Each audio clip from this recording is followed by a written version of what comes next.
గుండె జబ్బులు ఉన్నవారు, ఒకసారి గుండెపోటుకు గురైన వారు వ్యాయామం చేయొచ్చా అనే సందేహం చాలా మందిలో ఉంటుంది. తాజా అధ్యయనాల ప్రకారం సరైన విధంగా ఎక్సర్సైజ్ చేస్తే గుండె ఆరోగ్యానికి సహాయపడుతుందట. గుండె సమస్యలు ఉన్నవారు పూర్తిగా విశ్రాంతి తీసుకోవాలి అనే నియమమేమీ లేదు. డాక్టర్ల సలహాతో తేలికపాటి వ్యాయామం చేస్తే ఆరోగ్యం మెరుగుపడుతుంది. వ్యాయామం చేయడం వల్ల బీపీ తగ్గే అవకాశం ఉంది. కొలెస్ట్రాల్ కూడా నియంత్రణలో ఉంటుంది. గుండె జబ్బులు ఉన్నవారు ఎలాంటి వ్యాయామాలు చేయాలి, ఎలాంటి జాగ్రత్తలు తీసుకోవాలో వైద్యులు వివరిస్తున్నారు.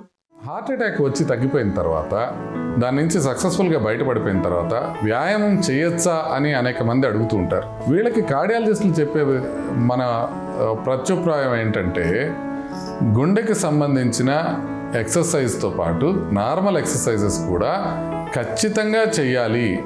అంటే వ్యాయామం చెయ్యాలా వద్దా అనేది సమస్య కాదు, ఖచ్చితంగా చెయ్యాలి అనేది తెలుసుకోవాల్సిన అవసరం ఉంటుంది. అయితే నార్మల్గా ఎక్సర్సైజ్ చేసే వాళ్ళకి, గుండె జబ్బు వచ్చి తగ్గిపోయిన తర్వాత ఎక్సర్సైజ్ చేసే వాళ్ళకి చాలా వ్యత్యాసం ఉంటుంది. ఇది ఏ రకంగా చేయాలి అనేది చూద్దాం.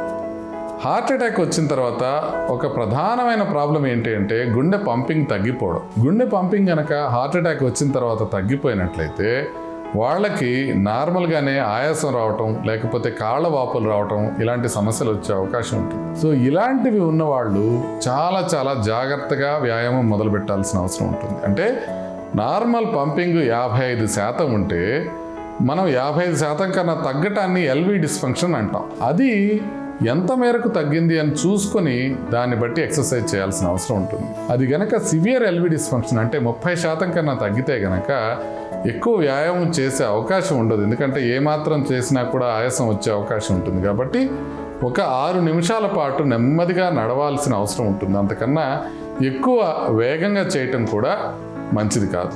అయితే అలా ఎల్వి డిస్ఫంక్షన్ సివియర్గా లేని వాళ్ళు మాత్రం నెమ్మదిగా వ్యాయామం చేయటం మొదలుపెట్టాలి. హార్ట్ అటాక్ నుంచి కోలుకున్న తర్వాత డాక్టర్ అనుమతితో వ్యాయామం స్టార్ట్ చేయొచ్చు. మొదటిగా చిన్న చిన్న వ్యాయామాలు చేయాలి. శరీర పరిస్థితిని బట్టి క్రమంగా పెంచొచ్చు. లైట్ యోగా, శ్వాస వ్యాయామాలు చేయడం మంచిది. Cycling, walking, swimming, light jogging చేయాలి. ఇంట్లో గార్డెనింగ్ వంటి చిన్న పనులు చేసినా సరిపోతుంది. అయితే ఏ వ్యాయామాలు అతిగా చేయకూడదు. హెవీ బరువులు ఎత్తే వ్యాయామాలు మొత్తానికి చేయకపోవడమే మంచిది. సక్సెస్ఫుల్గా స్టెంటింగ్ కానీ హార్ట్ అటాక్ తర్వాత అయిపోతే గనక హార్ట్ పంపింగ్ నార్మల్గా ఉంటే వాళ్ళు హ్యాపీగా నడక స్టార్ట్ చేయడంతో పాటుగా నెమ్మదిగా నడక పెంచుకుంటూ ఎక్సర్సైజెస్తో పాటుగా స్ట్రెంగ్తనింగ్ ఎక్సర్సైజెస్ కూడా చేసుకోవచ్చు. అయితే పంపింగ్ వీక్గా ఉన్న వాళ్ళు మాత్రం ప్రధానంగా వాకింగ్ పైనే దృష్టి పెట్టాల్సిన అవసరం ఉంది. ఈ వాకింగ్ కూడా ఒకేసారి ఎక్కువగా చేయకుండా 5 నిమిషాలతో మొదలుపెట్టుకొని నెమ్మదిగా పెంచుకుంటూ పోవాలి. సుమారుగా రోజుకు 45 నిమిషాల నుంచి 1 గంట పాటు చేయగలిగే విధంగా మనం దీన్ని పెంచుకుంటూ పోవాలి. అయితే హార్ట్ అటాక్ తగ్గిపోయిన వాళ్ళు మనం ఇమీడియట్గా బరువులు ఎక్కువ ఎత్తటం మంచిది కాదు. మొదటి నెల రోజుల లోపల ఎక్కువ బరువులు ఎత్తకుండా ఉంటే మంచిది. ఆ తర్వాత నెమ్మదిగా బరువులు ఎత్తటం కూడా చేసుకోవచ్చు.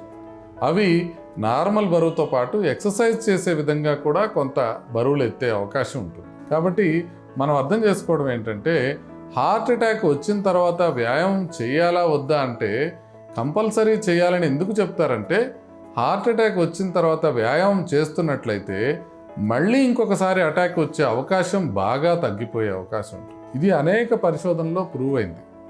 కాబట్టి ఒకసారి అటాక్ వచ్చిన తర్వాత మనకి ఉన్న ముందు లక్ష్యం ఏంటంటే, అటాక్లో డ్యామేజ్ అయిన కండరాన్ని ఇంప్రూవ్ చేసుకుంటూ మళ్ళీ రెండోసారి అటాక్ రాకుండా చూసుకోవడం.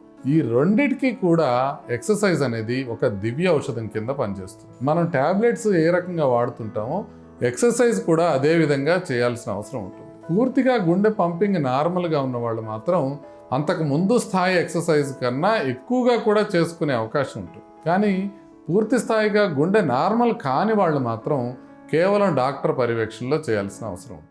గుండె జబ్బులు ఉన్నవారు వ్యాయామం చేసేటప్పుడు కొన్ని జాగ్రత్తలు తీసుకోవాలి. వ్యాయామం చేయడం స్టార్ట్ చేశాక శరీరం ఎలా స్పందిస్తుందో గమనిస్తూ ఉండాలి. ఛాతీలో నొప్పి, ఊపిరి తీసుకోవడంలో ఇబ్బంది, తల తిరగడం వంటి లక్షణాలు కనిపిస్తే వెంటనే ఆపేయాలి. తర్వాత వైద్యులను సంప్రదించి తగిన సలహాలు తీసుకోవాలి. సరైన మార్గంలో వ్యాయామం చేస్తే గుండెకు రక్షణ లభిస్తుంది. ఇలాంటి విషయాల్లో వైద్యుల సలహాతో ముందుకు వెళ్ళడం మంచిది.